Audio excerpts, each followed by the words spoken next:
বরাদ্দ হচ্ছে 2 লাখ টাকা। হ্যাঁ, 3 নং লুনেশ্বর ইউনিয়ন পরিষদ আটপাড়া নেত্রকোনা। প্রত্যেকটা গ্রামে একটা করে যদি দেওয়া হয় তাহলে 80,000 গ্রামে 80,000 কালভার্ট নির্মাণ হয়েছে। তো একটা কালভার্টে যদি 1 লাখ টাকার মতো আত্মসাৎ করা হয় তাহলে 80,000 কালভার্টে কত লাখ টাকা আত্মসাৎ করেছে এটা সত্যি ক্যালকুলেটরে হিসাব করতে হবে। তো এটা হচ্ছে টোটাল মাত্র 12 ফুট লম্বা। এখন কথা হচ্ছে এই 12 ফুট লম্বা এই ইউড্রেনে কি 2 লাখ টাকা কি আদৌ খরচ হয়েছে? আমার মনে হয় না, কোশ্চিন কালেও খরচ হয়েছে।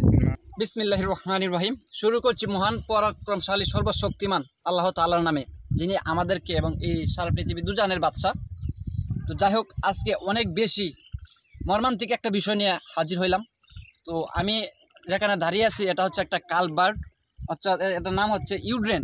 ওকে, তো এখন আমি আপনাদেরকে একটা দেখাবো যে সরকারের টাকা কিভাবে সরকারি আমলারা এবং সরকারি যারা লোক আছে, সরকারি লোক, তারা কিভাবে আত্মসাৎ করে। তো এই বিষয়টা আমি আপনাদেরকে দেখাবো। মানে এই বিষয়টা আমার সত্যি অনেক হাসি পাচ্ছে। মানে সামান্য একটা ইউড্রেন নির্মাণে তারা এত পরিমাণ টাকা যদি আত্মসাৎ করে, তাহলে যেখানে লাখ লাখ টাকা কোটি কোটি টাকার প্রজেক্ট থাকে ওইখানে তারা কি পরিমাণ টাকা আত্মসাৎ করে জানি না।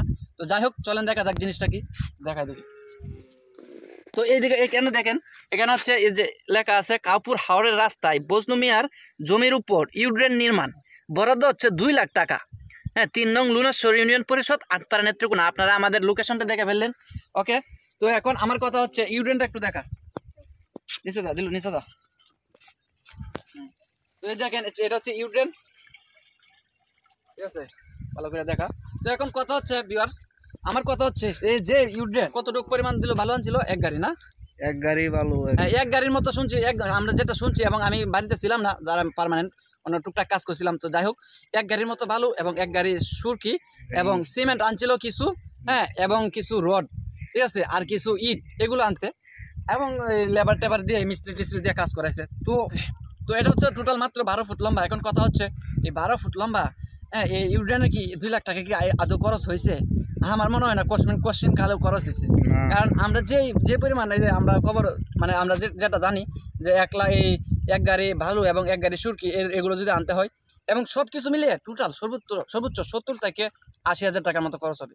ধরলাম 1 লাখ টাকা খরচ, বাকি 1 লাখ টাকা কোথায়? তো এখন কথা হচ্ছে বাংলাদেশ সরকার এখানে 2 লাখ টাকা বরাদ্দ দিছে। তো এই 2 লাখ টাকা যদি যথাযথভাবে এনে ব্যবহার করা হইতো, 2 লাখ না ধরলাম 70,000 টাকা দিয়ে যদি এরকম একটা ইউড্রেন নির্মাণ হয়, তাহলে যদি এখানে আপনারা যদি ওইখানে যদি তারা 1.5 লাখ টাকার মতো খরচ করতো, তাহলে কিন্তু এটার মেয়াদকাল যতদিন থাকবে এর চাইতে ডাবল দিন থাকতো। এখন এটা যদি 30 বছর থাকে তাহলে ওইটা কিন্তু 40-60 বছর থাকতো, ঠিক আছে। তো এটাই হচ্ছে দুঃখের বিষয়, মানে এগুলো দেখার কেউ নাই। তাই আমি ভাবলাম যে একটা ভিডিও করে আপনাদেরকে দেখাই যে সামান্য ছোটোখাটো একটা কালভার্টে কি পরিমাণ টাকা আত্মসাৎ করা হয়েছে এখানে। যে আপনারা কালভার্টটা দেখলে বুঝতে পারবেন যে এটা খুবই ছোটোখাটো একটা কালভার্ট। দেখা, এটা হচ্ছে খুবই ছোটোখাটো একটা কালভার্ট, যেটা আপনাদের এলাকায় হয়তো নির্মাণ হয়েছে। তো আরেকটা বিষয়, আমি একটু আগে আরেকটা বিষয় ভাবলাম যে বাংলাদেশের গ্রাম আছে প্রায় 80,000-এর উপর। তো প্রত্যেকটা গ্রামে একটা করে যদি ইউড্রেন বা কালভার্ট যদি দেয়, আমাদের এলাকায় এই সড়ক হয়েছে নতুন, এখানে 2টা কালভার্ট দেওয়া হয়েছে, এখানে একটা আর ওইদিকে আরেকটা, ঠিক আছে। তো হাওড়ে যাতে পানি যাতে ঢুকতে না পারে এরকম আর কি, মানে হাওড়ে যাতে ভালোভাবে ধানটা আমরা গড়ে তুলতে পারি, এই নিরাপত্তা দেওয়ার জন্য এইভাবে কালভার্টগুলো নির্মাণ করা হয়। তো যাই হোক, এখন প্রত্যেকটা গ্রামে যদি মিনিমাম একটা করে যদি কালভার্ট নির্মাণ করা হয় তাহলে 80,000 গ্রামে মিনিমাম, এখন কমপক্ষে 80,000 গ্রাম আছে, এর চেয়ে বেশি, প্রায় 1 লাখের কাছাকাছি বর্তমানে। তো এগুলাতে মানে প্রত্যেকটা গ্রামে একটা করে যদি দেওয়া হয় তাহলে 80,000 গ্রামে 80,000 কালভার্ট নির্মাণ হয়েছে। তো একটা কালভার্টে যদি 1 লাখ টাকার মতো আত্মসাৎ করা হয় তাহলে 80,000 কালভার্টে কত লাখ টাকা আত্মসাৎ করেছে এটা সত্যি ক্যালকুলেটরে হিসাব করতে হবে। তো যাই হোক, এখন কথা হচ্ছে এই দেশটা আমাদের, ঠিক আছে, এই দেশ আমাদের, এই মানুষ প্রকৃতি সব কিছুই আমাদের উচিত না এরকমভাবে এত বেশি টাকা আত্মসাৎ করা। এখানে যে 2 লাখ টাকা বরাদ্দ আসছে, 1.5 লাখ টাকাও যদি ইনভেস্ট করা হইতো, ঠিক আছে, আর 1,80,000 টাকা ইনভেস্ট করা হইতো, ধরলাম এখানে 1 লাখ টাকা ইনভেস্ট ব্যয় করছে, আর 1,80,000 টাকা যদি ইনভেস্ট করা হইতো, বাকিটা যদি নিজের পকেটে পড়তো তাহলে একটা কথা ছিল। এখন পুরো ওর দিকে চাইতো বেশি নিজের পকেটে পড়ছে। তো আসলে জানি না এটা কি, এই ভিডিওটা বানানোর পরে আমার কি হবে আসলে জানি না।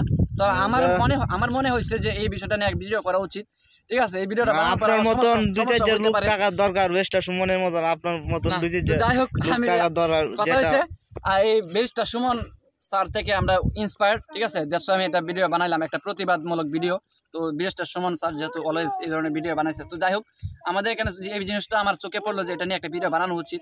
বাট আমি কাউকে দোষারোপ করতেছি না, কথা হচ্ছে দেশটা আমাদের, ঠিক আছে। এই দেশের সব কিছুকে ভালোবাসতে হবে, সরকারি কোনো কাজ আসলে সেটা নিজের মনে করে করতে হবে, ঠিক আছে। আজকে দেখেন এই যে রাস্তাটা কীরকম ভেঙে আছে, এই যে।